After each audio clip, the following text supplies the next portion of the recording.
All right, in my last video, I tore down my studio. In this video, you're going to see me assemble this wonderful new FlexiSpot desk. Thanks to FlexiSpot for sponsoring this video. Let's get into it and show you how easy it was to put this desk together and upgrade my studio in part 2 of my Studio Upgrade series.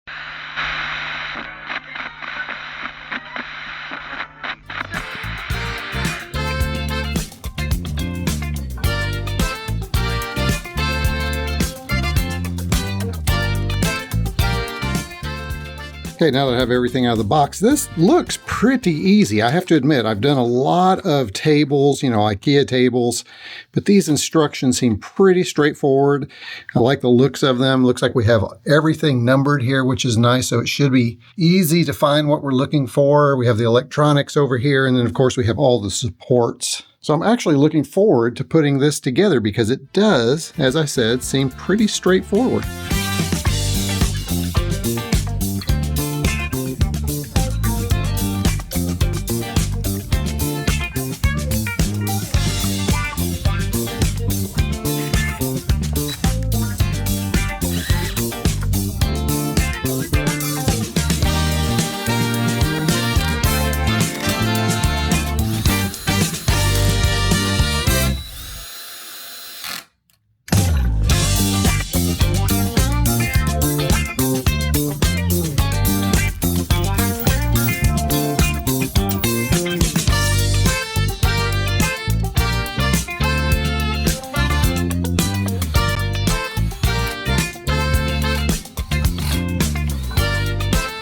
Got pretty much the entire base done. Now the instructions are telling me that I need to break out the table, and then we'll flip the legs over onto the table, and then this will let us adjust our expansion based on the size of the desktop that was ordered. And I got a pretty large one, so it'll be interesting to see how this works.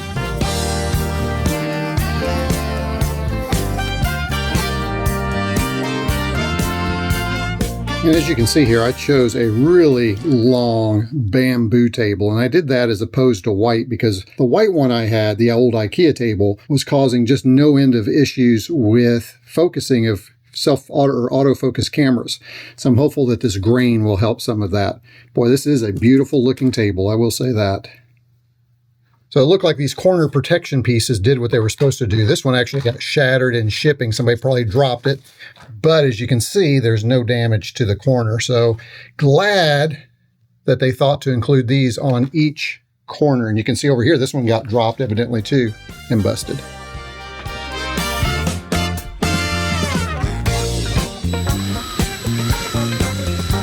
So this one is a little bit hard to get because that one's already, it's not tightened, but it's kind of hard to find those little holes under here once you've put one screw in. So I'll keep working on it here. Once we get these two in, the rest of them should be pretty easy.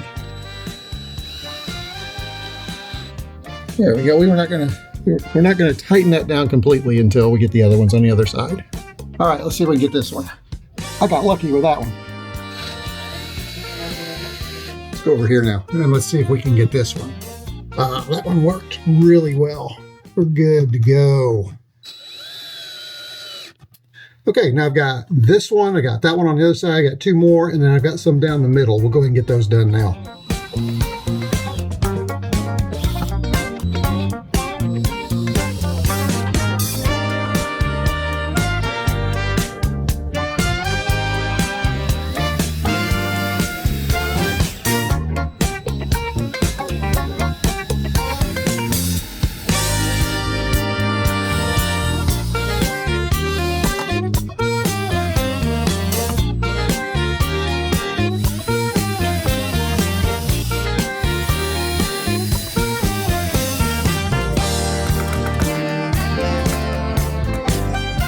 Okay, let's go ahead and put the, looks like the power supply, or at least the power cable, yeah, this is the power supply, into its holder here.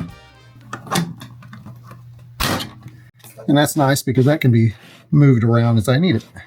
All right, and then we drop this cable adapter box right in here like this, and we use 2 screws to lock it down to the table. There are not any pre-drilled holes for this one. which is another reason why you will want a power drill / screwdriver.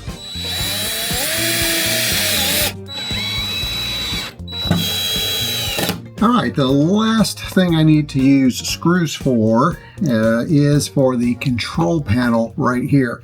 So we're going to go ahead and install that. And I want this to be on the right side when this is turned over. So that needs to be on the left side when it's upside down. Looks like I can keep the plastic on to protect it for just a little bit longer. There are pre-drilled holes for this one, which is nice. And then I can kind of get it where I want. I think I'm going to push it back as far as possible there. That's kind of nice. The screw kind of pushed it right into place as the screw head went into place.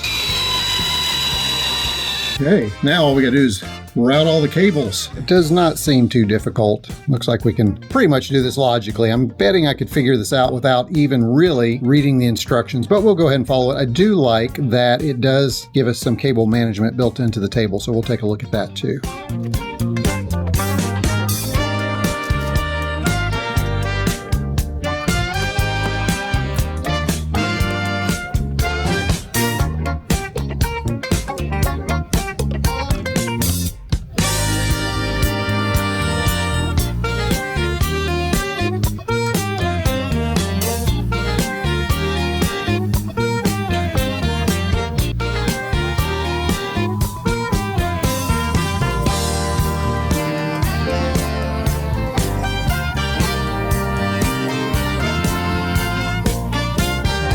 What I decided to do was I unscrewed that from over here. I just found that the cords were not the way I wanted them. So I'm going to move this more towards the center and then run my cords, since I know everything's working now the way that I want them. And I think that's the beauty of this, is you can make those adjustments. You are not locked into any specific arrangement for the cables that they choose. When I mounted this junction box, I left room here so that I can run cables in between the rail and the junction box.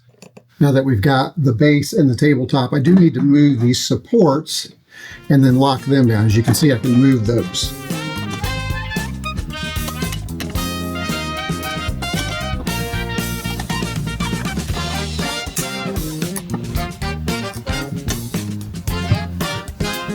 Last thing before I turn it over, it does have these feet, but I am going to add the roller wheels because I love the flexibility of being able to move this desk around in my studio space. So let's go ahead and get these adjustable feet off of here.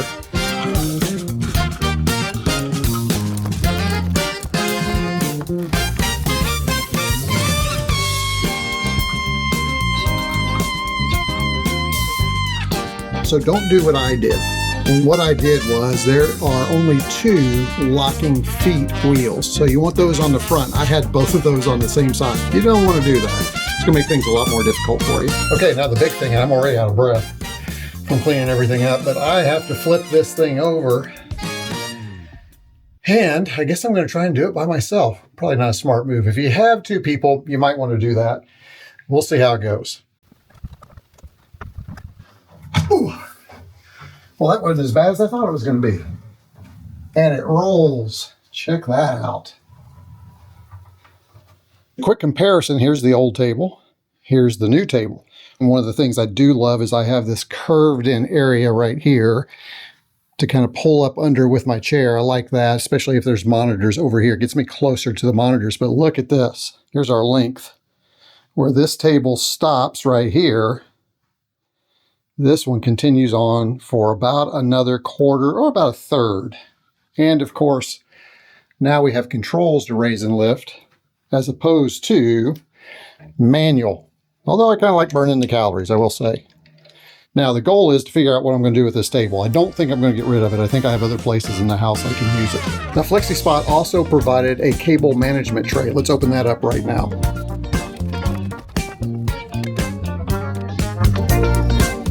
Very nice. This is all metal. Now I'm going to wait to install this until I start putting back all of the studio equipment because I'm going to have some cables that need to run through there. Okay, let's plug it in and test it out. All right, here's our controls. Here's up. And you see we have a little gauge right here that tells us how high we are. Here's down. We do have a couple of presets, one for stand, one for sit, and then it looks like we have 3 and 4, so a couple more presets. Let's hit number 1 for stand. Okay, and it looks like that's not set, so we'll program that. What about sit? Okay, that one's not set yet either. 3, nope. 4, nope. And then we need to program. So let's go ahead and try a couple of quick programs here. Okay, this is pretty intuitive, the controls, but I'll go ahead and share with you how to set your height. While this shows stand and sit, you can change those to whatever you want. Those are just nice visual cues, and that's what I would recommend. I am going to set my stand to this position and my sit to this one, but it's nice that you have 3 and 4. So just think of it as 1, 2, 3, and 4. This is the magic button over here that sets it. So let's go ahead and program in our sit since it seems pretty low. Let's go ahead and take it to about 25. You can see you can get it exactly. I'm going to press this button right here. You'll see we get the S, which means set, and then I'm going to set that for sit. So boom, boom. So now you can see it also showed a number 2, which means that that's button number 2. Now let's go ahead and move this up. Now let's go ahead and hit our sit. And you can see we've set that. And then we just repeat that process for the rest of the buttons. Easy peasy. I like that. Love the LEDs on the controls. That'd be nice when it's dark in the studio. So as you can see, this works really well. I can go from a standing position right here, and then when I'm done or just want a sitting position, I can just come back to here and hit sit. And then we're going to lower that back down. The motor is really good. Feels really solid. It's relatively quiet. Let's listen. Not bad at all. The desk area that I have now is amazing. I did not have this kind of space. I feel like I'm not cramped in now with this size, and I have everything I need for live streaming here. I've got a blank space right here that I can use for my retro computing, and then I actually have a space over here that I can stage. For instance, one of the things I love to do during live streams is unboxings. So I can put everything here. Before I had to put it over on this other desk. It was kind of a disaster. So this is amazing. I want to thank the folks over at FlexiSpot for sponsoring this video, sending this desk.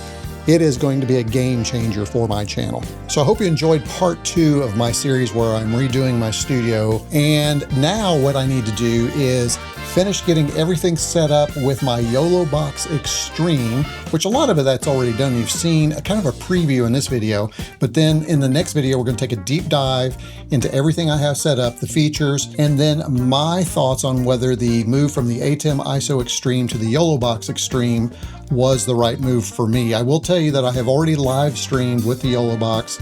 Then there's been some technical issues, but we'll talk about those in the next video. And again, I'll let you know if I made the right decision. So that's it for me. Retro Combs out. Thanks for watching part 2 of this series. Hey, if you're interested in more videos on my studio equipment, check out this playlist right here for a lot of great content.